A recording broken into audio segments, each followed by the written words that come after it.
હવે છોલા હોય કે ચોળા, સફેદ ચણા હોય કે કાળા ચણા, બધું મજેદાર બનશે. નમસ્કાર, સમાચારો સાથે હું છું જયેશ. વાત કરીશું સૌપ્રથમ બચુ ખાબડની વધી રહેલી મુશ્કેલીઓને કારણે કે તેમના બંને પુત્રો તેની ધરપકડ થઈ, તેની સામે જે કાર્યવાહી થઈ અને તેને લઈને બચુ ખાબડની મુશ્કેલીઓ વધી શકે છે. આપણે જણાવીએ કે ધરપકડ બાદ પ્રધાને સરકારી કાર્યક્રમોમાં જવાનું ટાળી દીધું છે.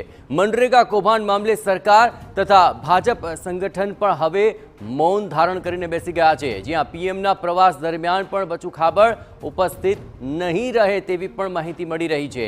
દાહોદમાં 26 મેના રોજ વડાપ્રધાન પ્રવાસે આવી રહ્યા છે અને પીએમના પ્રવાસ દરમિયાન પ્રોટોકોલમાંથી બચુ ખાબડનું નામ હટાવી દેવાયું હોવાની વિગતો મળી રહી છે.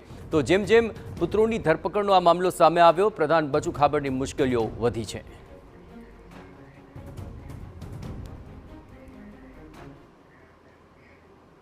અને આ તમામ પરિસ્થિતિ પર વધુ વિગતે વાત કરવા માટે જોડાઈ રહ્યા છે TV9 political editor Kinjal Mishra.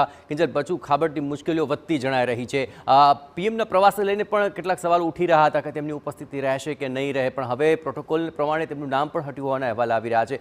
કેટલી મુશ્કેલી અને આ પરિસ્થિતિને લઈને આખરે સંગઠનની અંદર મૌન કેમ?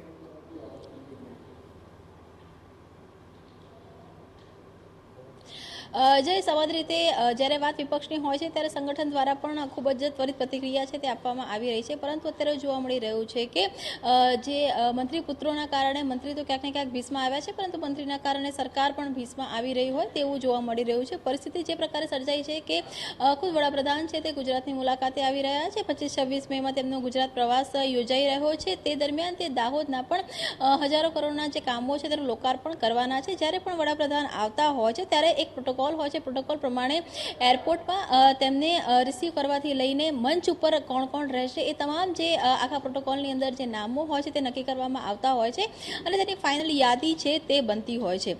સૂત્રોની માનીએ તો ગઈકાલે મોડી સાંજે આ યાદીમાંથી જે મંત્રી છે બચુભાઈ ખાબડ તેમનું અત્યારે નામ છે તે કમી કરવામાં આવ્યું છે. એક તરફ વિપક્ષ દ્વારા સતત છે તે બચુભાઈ ખાબડની જે રાજીનામા છે તેની માંગ છે તે કરવામાં આવી રહી છે. બીજી તરફ આને લઈ અને સરકાર દ્વારા કોઈ સ્પષ્ટતા છે તે નથી કરવામાં આવી.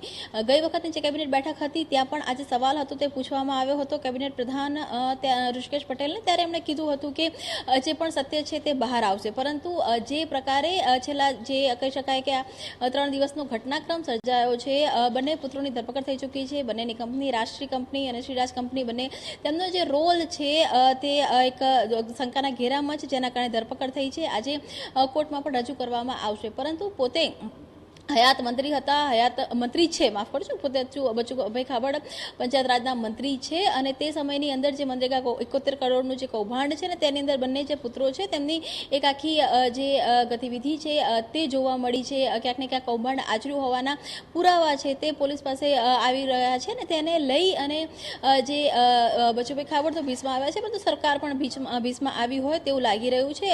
છેલ્લા 2 દિવસથી કોઈ પણ સરકારી કાર્યક્રમમાં બચુભાઈ ખાબડની હાજરી છે તે જોવા નથી મળી. તેની સાથે ગાંધીનગરમાં પણ હજુ તેમની હાજરી છે તે જોવા નથી મળી. સમગ્ર મામલે સરકાર હોય કે સંગઠન હોય કે ખુદ મંત્રી હોય તે હજુ કંઈ પણ કહેવાનું ટાળી રહ્યા છે. બીજી તરફ રાજીનામાની એક લટકતી તલવાર છે તે તેમની પર જોવા મળી રહી છે, કેમ કે વિપક્ષ સતત માંગ કરી રહ્યું છે. વડાપ્રધાનની ગુજરાત મુલાકાત છે ને એ વચ્ચે બુધવારે કેબિનેટની બેઠક યોજાવાની છે. ત્યારે જોવાનું છે કેબિનેટની બેઠકમાં મંત્રી પોતે ઉપસ્થિત રહે છે કે નથી રહેતા, કેમ કે પીએમના જે મુલાકાતની અંદર લગભગ પ્રોટોકોલમાંથી તમામ જગ્યાએથી બચુભાઈ ખાબડના નામની કમી કર્યું હોવાની માહિતી સૂત્રો તરફથી મળી રહી છે. બિલકુલ કિંજલ, તમામ અપડેટ પર આપ નજર રાખતા રહેજો. તો કિંજલ જણાવી રહ્યા તે પ્રમાણે બચુ ખાબડ પર હવે તેમના રાજીનામાની લટકતી તલવાર તો છે જ, પણ બંને પુત્રોની ધરપકડ બાદ તેમની મુશ્કેલીઓ વધી ગઈ છે. હવે સરકારી કાર્યક્રમોમાં પણ તેમની ગેરહાજરી ઉડીને આંખે વળગે છે. હવે જોવાનું રહેશે કે આ સમગ્ર મામલે આગામી દિવસોમાં આખો મામલો શું કરવટ લે છે.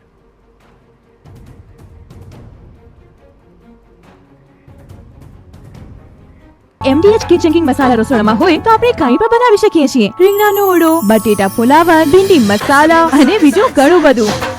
MDH